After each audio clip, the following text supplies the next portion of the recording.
Congress party అధికారంలోకి వచ్చి 2 ఏళ్ళు పూర్తవుతున్న సందర్భంగా విజయోత్సవ సభలు నిర్వహిస్తున్నారు సీఎం రేవంత్ రెడ్డి. వాళ్ళు అంటున్నారు మేము అభివృద్ధి చేశాము, సంక్షేమ పథకాలు వచ్చాయి అని చెప్పేసి ప్రజలకు తెలియజేయడం కోసం విజయోత్సవాలు నిర్వహిస్తున్నామని వాళ్ళు అంటారు. మీరేమంటారు? దేనికోసం అన్న విజయోత్సవాలు? దేనికి? తెలంగాణ రాష్ట్రం మొత్తం తల్లడిల్లిపోతుంది. దేనికోసం విజయోత్సవాలు? ఇప్పుడు మేము యూత్ తరఫు నుంచి నేను మాట్లాడుతున్నా. నేను చార్మినార్ యూత్కి వైస్ ప్రెసిడెంట్.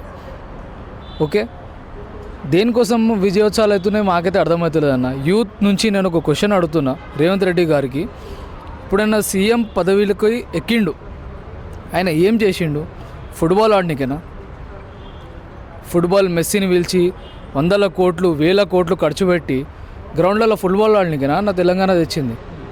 ఇప్పుడు కేసీఆర్ సార్ ఎందుకు తెచ్చిండు అన్న తెలంగాణ? దేనికోసం? సంక్షేమం ఎన్ని పథకాలు కేసీఆర్ సార్ ఇచ్చిండో దాంట్లోకి ఒక 20% అన్న ఆయన ఇచ్చిండు అన్న.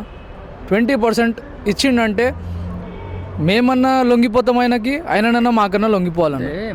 వాళ్ళు ఏమంటారు అంటే 6 గ్యారెంటీలు అమలవుతున్నాయి, మమ్మల్ని ప్రజలందరూ ఆశీర్వదిస్తున్నారు అని అంటున్నారు. ఫ్రీ బస్ పెట్టి 200 యూనిట్లకి ఉచిత కరెంట్ అన్నారు, 500లకు సబ్సిడీ అన్నారు అన్న. 6 ఎన్ని పథకాలు? 6 గ్యారెంటీలు. 6 గ్యారెంటీలకి ఒకటే గ్యారెంటీ మేమైతే చూసినామన్న. యూత్ తరఫు నుంచి నేను చెప్తున్నా, బస్ ఒకటే.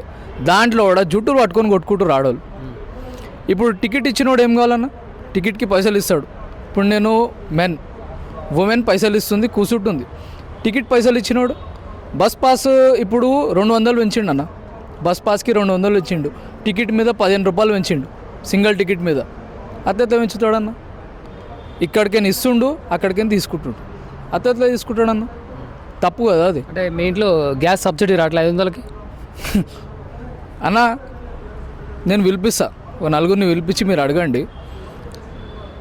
1000 రూపాయల కన్నా తక్కువ ఎవ్వడు ఇస్తలేడు.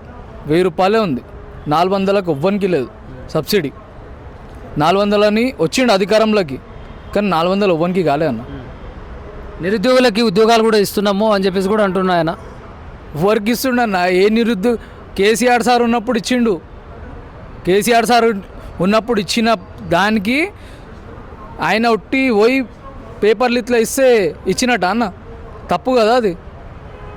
కేసీఆర్ సార్ ఉన్నప్పుడు, హయాంలు ఉన్నప్పుడు వచ్చిన జాబ్లు అవి.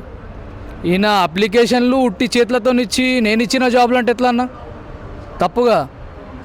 ఇప్పుడు హైడ్రా బాధితులు ఇప్పుడు మా ఓల్డ్ సిటీలోనే దగ్గర 1500 ఇల్లులు పోతున్నాయి. ఇక్కడ కిషన్ బాగ్ ఏరియాలో మైనారిటీ ఏరియా మొత్తం 1500 ఇల్లులు పోతున్నాయి ఇప్పుడు ఆడ. ఉట్టి మా ఏరియాలోనే కిషన్ బాగ్లో మూసీ రివర్ కోసం. ఇప్పుడు వాళ్ళ పరివారాలు ఏం కావాలి, వాళ్ళ కుటుంబాలు ఏం కావాలి? ఆడపిల్లలు ఉంటారు, పెళ్ళిళ్ళ కాలంలో ఉంటారు, వాళ్ళందరూ రోడ్డు మీద పడాలా అన్న? ఇప్పుడు జూబ్లీ హిల్స్ ఎట్లా గెలిచిరన్న?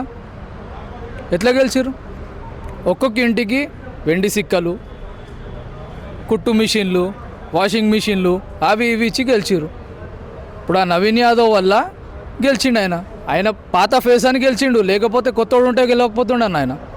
కొత్తని కొనుక్కొని ఇచ్చేది ఉండే అక్కడ. ఇక్కడ ప్రధానంగా వాళ్ళు ఏమంటారు అంటే కాంగ్రెస్ పార్టీ అధికారంలోకి వచ్చిన తర్వాత నెల రోజులకి 60,000 ఉద్యోగాలు ఇచ్చామని చెప్పేసి ఎల్బీ స్టేడియంలో సభ పెట్టి చేశారు. తర్వాత ఉస్నాబాద్లో కూడా 40,000 ఉద్యోగాలు, అంటే మొత్తం 1,00,000 ఉద్యోగాలు ఇచ్చిన ఘనత కాంగ్రెస్ పార్టీదే, మీరు చూడండి అని నిరుద్యోగులకు అంటుండు. 1,00,000 ఇచ్చిన అంటుండు అని మీరు అంటారు కదా అన్న. 1,00,000 నోటిఫికేషన్లు ఎప్పుడు పడ్డాయి అవి? 2022లో పడ్డాయి నోటిఫికేషన్లు. 2022లో పడితే నోటిఫికేషన్లు దానికి ఈయన పోయి సర్టిఫికెట్లు ఇచ్చిండు అంతే.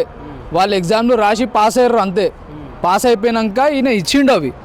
ఇప్పుడు సర్టిఫికెట్ నేను ఇస్తానా? పుట్టిన బిడ్డ ఎప్పుడు పుడతాడో దాని తర్వాతనే సర్టిఫికెట్ ఇస్తావుగా, అప్పుడే ఇస్తావా నువ్వేమన్నా? తప్పు కదా అది. ఎవరి పాలన వస్తుంది? నేనే సీఎం 20 సంవత్సరాలు నేనే పరిపాలిస్తాను అంటుండు, ప్రజలందరూ ఆశీర్వదిస్తున్నారు అంటుండు. 121% నెక్స్ట్ వచ్చేది బీఆర్ఎస్ ప్రభుత్వం అన్న.